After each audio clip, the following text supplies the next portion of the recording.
Mysteries await just a page away.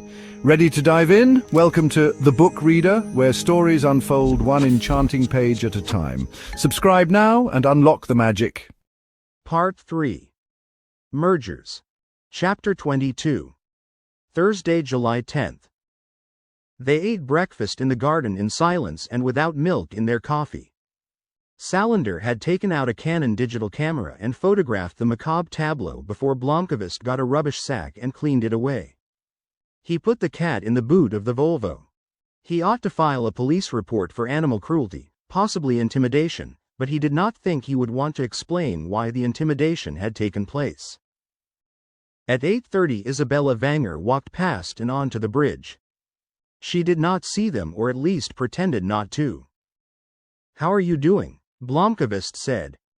"Oh, I'm fine." Salander looked at him, perplexed. "Okay, then. He expects me to be upset. When I find the motherfucker who tortured an innocent cat to death just to send us a warning, I'm going to clobber him with a baseball bat." "You think it's a warning? Have you got a better explanation? It definitely means something. Whatever the truth is in this story, we've worried somebody enough for that person to do something really sick. But there's another problem too. I know. This is an animal sacrifice in the style of 1954 and 1960, and it doesn't seem credible that someone active 50 years ago would be putting tortured animal corpses on your doorstep today." Blomkvist agreed. The only ones who could be suspected in that case are Harold Wenger and Isabella Wenger. There are a number of older relatives on Johan Wenger's side, but none of them live in the area. Blomkvist sighed. "Isabella is a repulsive bitch who could certainly kill a cat, but I doubt she was running around killing women in the 50s. Harold Wenger? I don't know, he seems so decrepit he can hardly walk, and I can't see him sneaking over here last night, catching a cat, and doing all this. Unless it was two people. One older, one younger." Blomkvist heard a car go by and looked up and saw Cecilia driving away over the bridge. Harold and Cecilia, he thought, but they hardly spoke. Despite Martin Wenger's promise to talk to her, Cecilia had still not answered any of his telephone messages. "It must be somebody who knows we're doing this work and that we're making progress," Salander said, getting up to go inside. When she came back out, she had put on her leathers. "I'm going to Stockholm. I'll be back tonight." "What are you going to do?" "Pick up some gadgets. If someone is crazy enough to kill a cat in that disgusting way, he or she could attack us next time. Or set the cottage on fire while we're asleep. I want you to go into Hedestad and buy 2 fire extinguishers and 2 smoke alarms today. One of the fire extinguishers has to be halon." Without another word, she put on her helmet, kick-started the motorcycle, and roared off across the bridge. Blomkvist hid the corpse and the head and guts in the rubbish bin beside the petrol station before he drove into Hedestad to do his errands. He drove to the hospital. He had made an appointment to meet Frode in the cafeteria, and he told him what had happened that morning. Frode blanched. "Michael, I never imagined that this story could take this turn." "Why not? The job was to find a murderer, after all. But this is disgusting and inhuman. If there's a danger to your life or to Fröken Salander's life, we are going to call it off. Let me talk to Henrik." "No. Absolutely not. I don't want to risk his having another attack. He asks me all the time how things are going with you. Say hello from me, please, and tell him I'm moving forward." "What is next, then?" "I have a few questions. The first incident occurred just after Henrik had his heart attack and I was down in Stockholm for the day. Somebody went through my office. I had printed out the Bible verses, and the photographs from Jarnviskaden were on my desk. You knew and Henrik knew. Martin knew a part of it since he organized for me to get into the courier offices. How many other people knew?" "Well, I don't know who Martin talked to. But both Berger and Cecilia knew about it. They discussed your hunting in the pictures archive between themselves. Alexander knew about it too. And, by the way, Gunnar and Helena Nielsen did too. They were up to say hello to Henrik and got dragged into the conversation. And Anita Vanger. Anita? The one in London? Cecilia's sister. She came back with Cecilia when Henrik had his heart attack but stayed at a hotel. As far as I know, she hasn't been out to the island. Like Cecilia, she doesn't want to see her father. But she flew back when Henrik came out of intensive care. Where's Cecilia living? I saw her this morning as she drove across the bridge, but her house is always dark. She's not capable of doing such a thing, is she? No, I just wonder where she's staying. She's staying with her brother, Birger. It's within walking distance to visit Henrik. Do you know where she is right now? No. She's not visiting Henrik, at any rate. Thanks, Blomkvist said, getting up. The Vanger family was hovering around Hedestad Hospital. In the reception, Birger Vanger passed on his way to the lifts. Blomkvist waited until he was gone before he went out to the reception. Instead, he ran into Martin Vanger at the entrance, at exactly the same spot where he had run into Cecilia on his previous visit. They said hello and shook hands.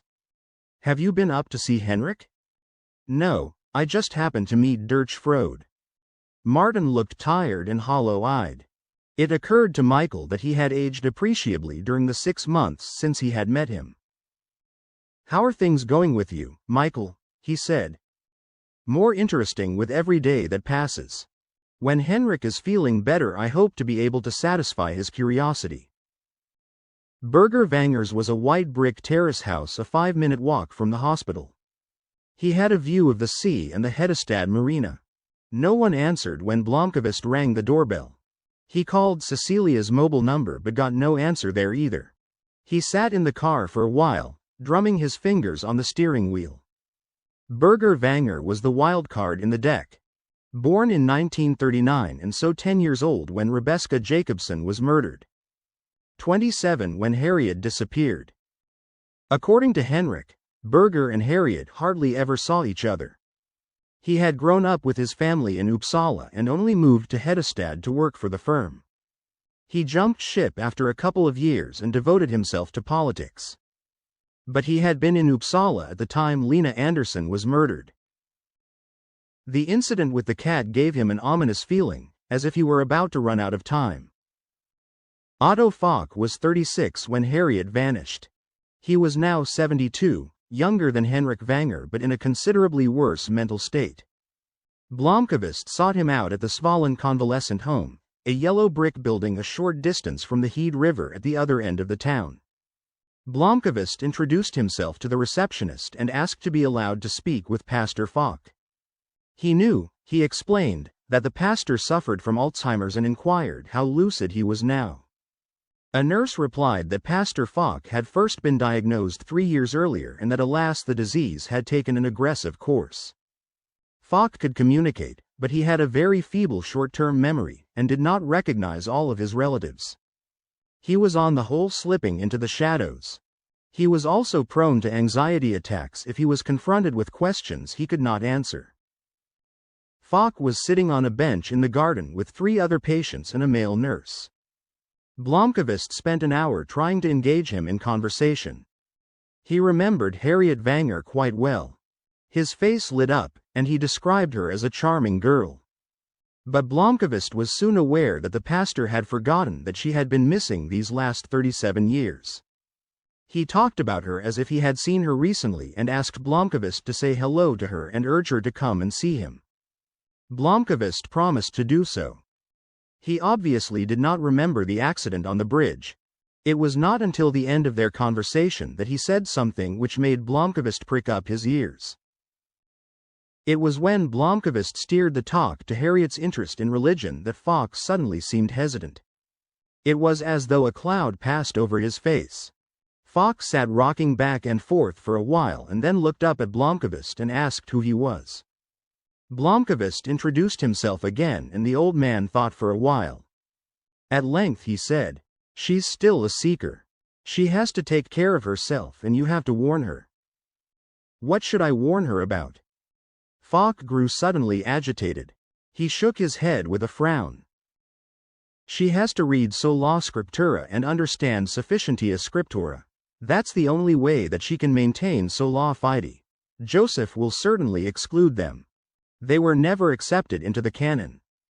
Blomkvist understood nothing of this, but took assiduous notes.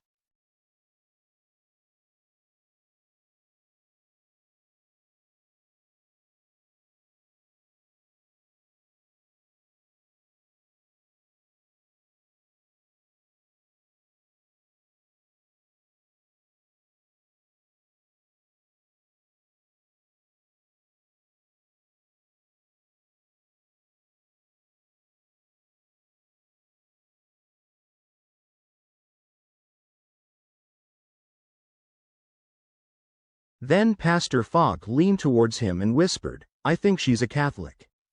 She loves magic and has not yet found her God. She needs guidance."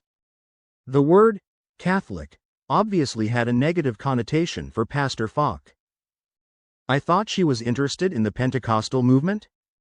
No, not the Pentecostals. She's looking for the forbidden truth. She is not a good Christian." Then Pastor Falk seemed to forget all about Blomkvist and started talking with the other patients. He got back to Hedeby Island just after 2 o'clock. He walked over to Cecilia Vanger's and knocked on the door, but without success. He tried her mobile number again, but no answer. He attached one smoke alarm to a wall in the kitchen and one next to the front door. He put one fire extinguisher next to the wood stove beside the bedroom door and another one beside the bathroom door. Then he made himself lunch, which consisted of coffee and open sandwiches, and sat in the garden, where he was typing up the notes of his conversation with Pastor Falk. When that was done, he raised his eyes to the church. Hedeby's new parsonage was quite an ordinary modern dwelling a few minutes' walk from the church. Blomkvist knocked on the door at 4 o'clock and explained to Pastor Margareta Strand that he had come to seek advice on a theological matter. Margareta Strand was a dark-haired woman of about his own age, dressed in jeans and a flannel shirt. She was barefoot and had painted toenails. He had run into her before at Suzanne's Bridge Cafe on a couple of occasions and talked to her about Pastor Falk. He was given a friendly reception and invited to come and sit in her courtyard. Blomkvist told her that he had interviewed Otto Falk and what the old man had said. Pastor Strand listened and then asked him to repeat it word for word. "I was sent to serve here in Hedeby only 3 years ago, and I've never actually met Pastor Falk. He retired several years before that, but I believe that he was fairly high church. What he said to you meant something on the lines of, keep to scripture alone. Sola scriptura, and that it is sufficientia scriptura. This latter is an expression that establishes the sufficiency of scripture among literal believers. Sola fide means faith alone or the true faith." "I see. All this is basic dogma, so to speak. In general, it's the platform of the church and nothing unusual at all." He was saying quite simply, read the Bible. It will provide sufficient knowledge and vouches for the true faith. Michael felt a bit embarrassed. "Now I have to ask you in what connection this conversation occurred," she said. "I was asking him about a person he had met many years ago, someone I'm writing about." "A religious seeker?" "Something along that line." "Okay. I think I understand the context. You told me that Pastor Falk said 2 other things. That Joseph will certainly exclude them, and that they were never accepted into the canon. Is it possible that you misunderstood and that he said Josephus instead of Joseph? It's actually the same name." "That's possible," Blomkvist said. "I taped the conversation if you want to listen to it." "No, I don't think that's necessary. These 2 sentences establish fairly unequivocally what he was alluding to. Josephus was a Jewish historian, and the sentence, they were never accepted into the canon, may have meant that they were never in the Hebrew canon." "And that means?" She laughed. Pastor Falk was saying that this person was enthralled by esoteric sources, specifically the Apocrypha. The Greek word apokryphos means hidden, and the Apocrypha are therefore the hidden books which some consider highly controversial and others think should be included in the Old Testament. They are Tobias, Judith, Esther, Baruch, Sirach, the books of the Maccabees, and some others. Forgive my ignorance. I've heard about the books of the Apocrypha but have never read them. What's special about them? There's really nothing special about them at all, except that they came into existence somewhat later than the rest of the Old Testament. The Apocrypha were deleted from the Hebrew Bible, not because Jewish scholars mistrusted their content but simply because they were written after the time when God's revelatory work was concluded. On the other hand, the Apocrypha are included in the Old Greek translation of the Bible. They're not considered controversial in, for example, the Roman Catholic Church. I see. However, they are controversial in the Protestant Church. During the Reformation, theologians looked to the Old Hebrew Bible. Martin Luther deleted the Apocrypha from the Reformation's Bible, and later Calvin declared that the Apocrypha absolutely must not serve as the basis for convictions in matters of faith. Thus, their contents contradict or in some way conflict with claritas scriptura, the clarity of Scripture. In other words, censored books. Quite right. For example, the Apocrypha claim that magic can be practiced and that lies in certain cases may be permissible, and such statements, of course, upset dogmatic interpreters of Scripture. So if someone has a passion for religion, it's not unthinkable that the Apocrypha will pop up on their reading list, or that someone like Pastor Falk would be upset by this. Exactly. Encountering the Apocrypha is almost unavoidable if you're studying the Bible or the Catholic faith, and it's equally probable that someone who is interested in esoterica in general might read them. You don't happen to have a copy of the Apocrypha, do you? She laughed again. A bright, friendly laugh. Of course I do. The Apocrypha were actually published as a state report from the Bible Commission in the 80s. Armansky wondered what was going on when Salander asked to speak to him in private. He shut the door behind her and motioned her to the visitor's chair. She told him that her work for Michael Blomkvist was done. The lawyer would be paying her before the end of the month, but that she had decided to keep on with this particular investigation. Blomkvist had offered her a considerably higher salary for a month. I am self-employed, Salander said. Until now I've never taken a job that you haven't given me, in keeping with our agreement. What I want to know is what will happen to our relationship if I take a job on my own. Armansky shrugged. You're a freelancer, you can take any job you want and charge what you think it's worth. I'm just glad you're making your own money. It would, however, be disloyal of you to take on clients you find through us. I have no plans to do that. I've finished the job according to the contract we signed with Blomkvist. What this is about is that I want to stay on the case. I'd even do it for nothing. Don't ever do anything for nothing. You know what I mean. I want to know where this story is going. I've convinced Blomkvist to ask the lawyer to keep me on as a research assistant. She passed the agreement over to Armansky, who read rapidly through it. With this salary you might as well be working for free. Lisbeth, you've got talent. You don't have to work for small change. You know you can make a hell of a lot more with me if you come on board full-time. I don't want to work full-time. But, Dragan, my loyalty is to you. You've been great to me since I started here. I want to know if a contract like this is okay with you, that there won't be any friction between us. I see, he thought for a moment. It's 100% okay. Thanks for asking. If any more situations like this crop up in the future, I'd appreciate it if you asked me so there won't be any misunderstandings. Salander thought over whether she had anything to add. She fixed her gaze on Armansky, saying not a word. Instead, she just nodded and then stood up and left, as usual with no farewell greeting. She got the answer she wanted and instantly lost interest in Armansky. He smiled to himself. That she had even asked him for advice marked a new high point in her socialization process.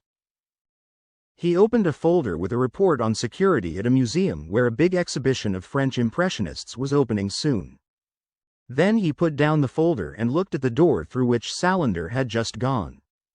He thought about how she had laughed with Blomkvist in her office and wondered if she was finally growing up or whether it was Blomkvist who was the attraction. He also felt a strange uneasiness. He had never been able to shake off the feeling that Lisbeth Salander was a perfect victim. And here she was, hunting a madman out in the back of beyond. On the way north again, Salander took on impulse a detour by way of Appleviken nursing home to see her mother. Except for the visit on Midsummer Eve, she had not seen her mother since Christmas, and she felt bad for so seldom taking the time. A second visit within the course of a few weeks was quite unusual. Her mother was in the day room. Salander stayed a good hour and took her mother for a walk down to the duck pond in the grounds of the hospital. Her mother was still muddling Lisbeth with her sister. As usual, she was hardly present, but she seemed troubled by the visit.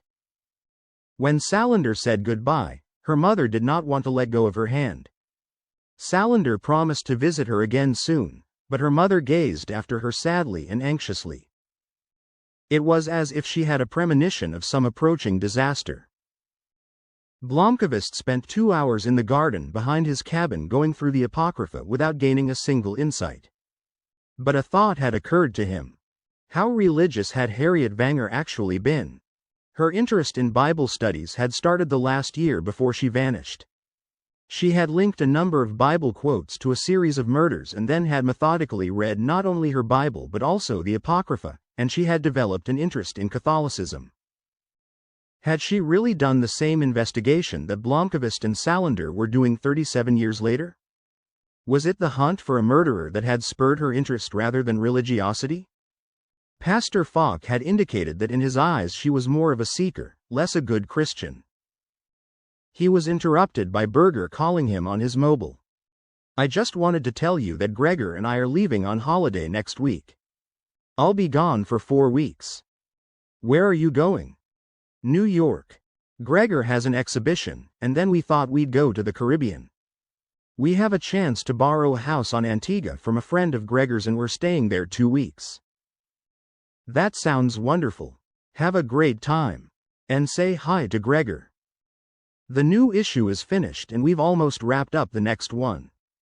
I wish you could take over as editor, but Krister has said he will do it. He can call me if he needs any help. How's it going with Jana Dahlman?" She hesitated. "He's also going on holiday. I've pushed Henry into being the acting managing editor. He and Krister are minding the store." "Okay. I'll be back on August 7th. In the early evening Blomkvist tried 5 times to telephone Cecilia Wenger. He sent her a text asking her to call him. But he received no answer. He put away the Apocrypha and got into his tracksuit, locking the door before he set off. He followed the narrow path along the shore and then turned into the woods. He ground his way through thickets and around uprooted trees as fast as he could go, emerging exhausted at the fortress with his pulse racing. He stopped by one of the old artillery batteries and stretched for several minutes. Suddenly he heard a sharp crack and the gray concrete wall next to his head exploded. Then he felt the pain as fragments of concrete and shrapnel tore a deep gash in his scalp.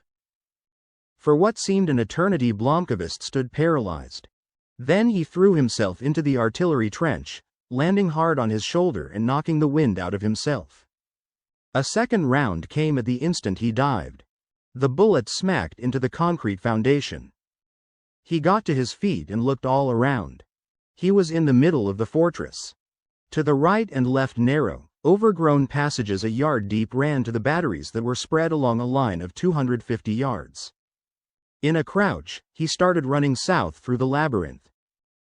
He suddenly heard an echo of Captain Adolfsson's inimitable voice from winter maneuvers at the infantry school in Kiruna. "Blomkvist, keep your fucking head down if you don't want to get your ass shot off." Years later he still remembered the extra practice drills that Captain Adolfsson used to devise. He stopped to catch his breath, his heart pounding. He could hear nothing but his own breathing. The human eye perceives motion much quicker than shapes and figures. Move slowly when you're scouting. Blomkvist slowly peeked an inch over the top edge of the battery. The sun was straight ahead and made it impossible to make out details, but he could see no movement. He pulled his head back down and ran on to the next battery. It doesn't matter how good the enemy's weapons are. If he can't see you, He can't hit you. Cover, cover, cover. Make sure you're never exposed. He was 300 yards from the edge of Ostergarden Farm. Some 40 yards from where he knelt there was an almost impenetrable thicket of low brush. But to reach the thicket he would have to sprint down a grass slope from the artillery battery, and he would be completely exposed. It was the only way. At his back was the sea. He was suddenly aware of pain in his temple and discovered that he was bleeding and that his T-shirt was drenched with blood. Scalp wounds never stop bleeding, he thought before he again concentrated on his position. One shot could just have been an accident, but two meant that somebody was trying to kill him. He had no way of knowing if the marksman was waiting for him to reappear. He tried to be calm, think rationally. The choice was to wait or to get the hell out. If the marksman was still there, the latter alternative was assuredly not a good idea. If he waited where he was, the marksman would calmly walk up to the fortress, find him, and shoot him at close range. He, or she, can't know if I've gone to the right or left. Rifle. Maybe a moose rifle. Probably with telescopic sights. Which would mean that the marksman would have a limited field of vision if he was looking for Michael through the sights. If you're in a tight spot, take the initiative. Better than waiting. He watched and listened for sounds for 2 minutes. Then he clambered out of the battery and raced down the slope as fast as he could. He was halfway down the slope as a third shot was fired, but he only heard a vague smack behind him. He threw himself flat through the curtain of brush and rolled through a sea of stinging nettles. Then he was on his feet and moving away from the direction of the fire, crouching, running, stopping every 50 yards, listening. He heard a branch crack somewhere between him and the fortress. He dropped to his stomach. Crawl using your elbows was another of Captain Adolfsson's favorite expressions. Blomkvist covered the next 150 yards on his knees and toes and elbows through the undergrowth. He pushed aside twigs and branches. Twice he heard sudden cracks in the thicket behind him. The first seemed to be very close, maybe 20 paces to the right. He froze, lay perfectly still. After a while he cautiously raised his head and looked around, but he could see no one. He lay still for a long time, his nerves on full alert, ready to flee or possibly make a desperate counterattack if the enemy came at him. The next crack was from farther away. Then silence. He knows I'm here. Has he taken up a position somewhere, waiting for me to start moving, or has he retreated? Blomkvist kept crawling through the undergrowth until he reached the Ostergarden's fence. This was the next critical moment. A path ran inside the fence. He lay stretched out on the ground, watching. The farmhouse was 400 yards down a gentle slope. To the right of the house he saw cows grazing. Why hadn't anyone heard the shots and come to investigate? Summer. Maybe nobody is at home right now. There was no question of crossing the pasture. There you would have no cover at all. The straight path beside the fence was the place he himself would have picked for a clear field of fire. He retreated into the brush until he came out on the other side into a sparse pine wood. He took the long way around Ostergarden's fields and Söderberget to reach home. When he passed Ostergarden he could see that their car was gone. At the top of Söderberget he stopped and looked down on Hedeby. In the old fishing cabins by the marina there were summer visitors. Women in bathing suits were sitting talking on a dock. He smelled something cooking on an outdoor grill. Children were splashing in the water near the docks in the marina. Just after 8 o'clock. It was 50 minutes since the shots had been fired. Nielsen was watering his lawn, wearing shorts and no shirt. How long have you been there? Wanger's house was empty but for Anna. Harold Wanger's house looked deserted as always. Then he saw Isabella Wanger in her back garden. She was sitting there, obviously talking to someone. It took a second for Blomkvist to realize it was the sickly Gerda Wanger, born in 1922 and living with her son, Alexander, in one of the houses beyond Henrik's. He had never met her, but he had seen her a few times. Cecilia Wanger's house looked empty, but then Michael saw a movement in her kitchen. She's home. Was the marksman a woman? He knew that Cecilia could handle a gun. He could see Martin Vanger's car in the drive in front of his house. How long have you been home? Or was it someone else that he had not thought of yet? Frode? Alexander? Too many possibilities. He climbed down from Soderberget and followed the road into the village. He got home without encountering anyone. The first thing he saw was that the door of the cottage was ajar. He went into a crouch almost instinctively. Then he smelled coffee and saw Salander through the kitchen window. She heard him come in the front door and turned towards him. She stiffened. His face looked terrible, smeared with blood that had begun to congeal. The left side of his white t-shirt was crimson. He was holding a sodden red handkerchief to his head. It's bleeding like hell, but it's not dangerous, Blomkvist said before she could ask. She turned and got the first aid kit from the cupboard. It contained 2 packets of elastic bandages, a mosquito stick, and a little roll of surgical tape. He pulled off his clothes and dropped them on the floor. Then he went to the bathroom. The wound on his temple was a gash so deep that he could lift up a big flap of flesh. It was still bleeding and it needed stitches, but he thought it would probably heal if he taped it closed. He ran a towel under the cold tap and wiped his face. He held the towel against his temple while he stood under the shower and closed his eyes. Then he slammed his fist against the tile so hard that he scraped his knuckles. Fuck you, whoever you are, he thought.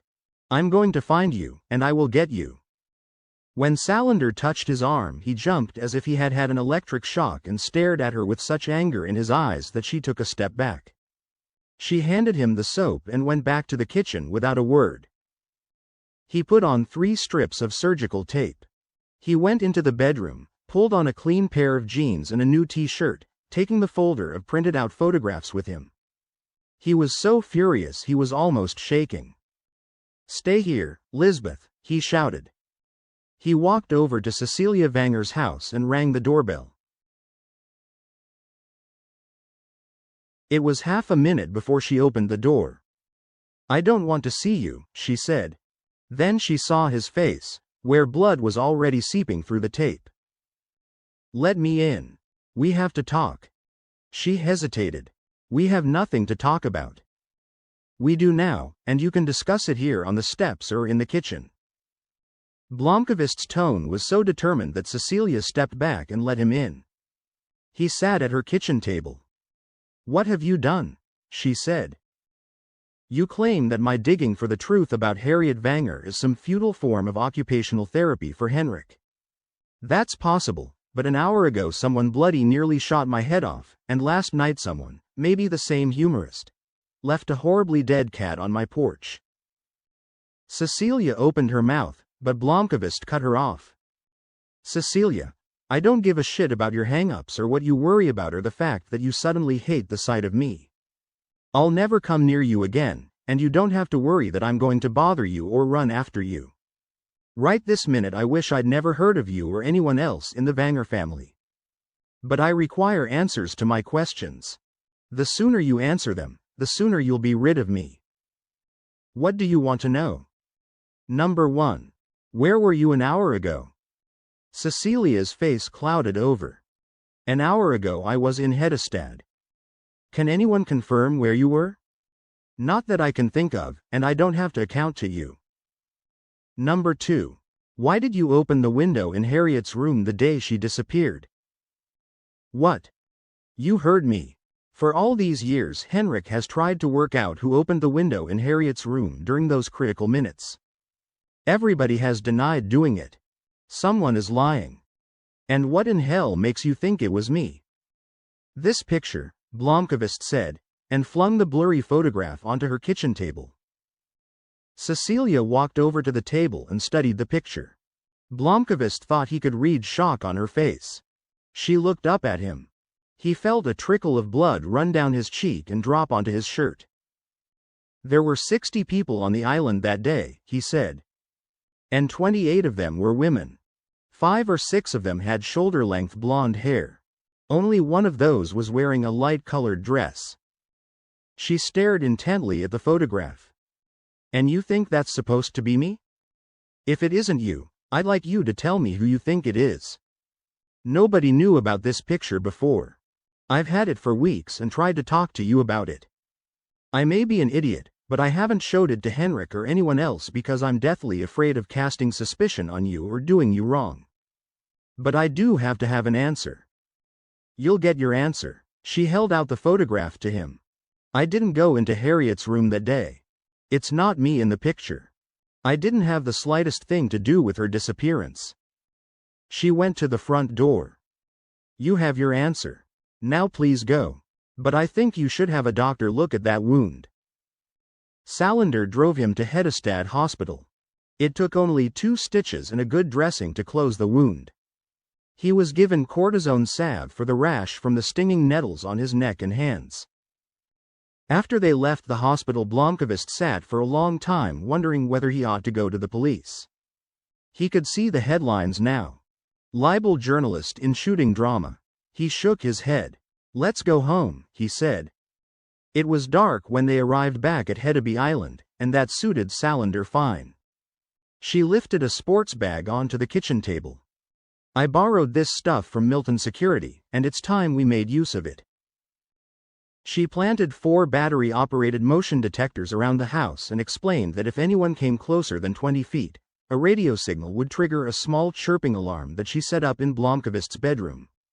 At the same time, 2 light-sensitive video cameras that she had put in trees at the front and back of the cabin would send signals to a PC laptop that she set in the cupboard by the front door.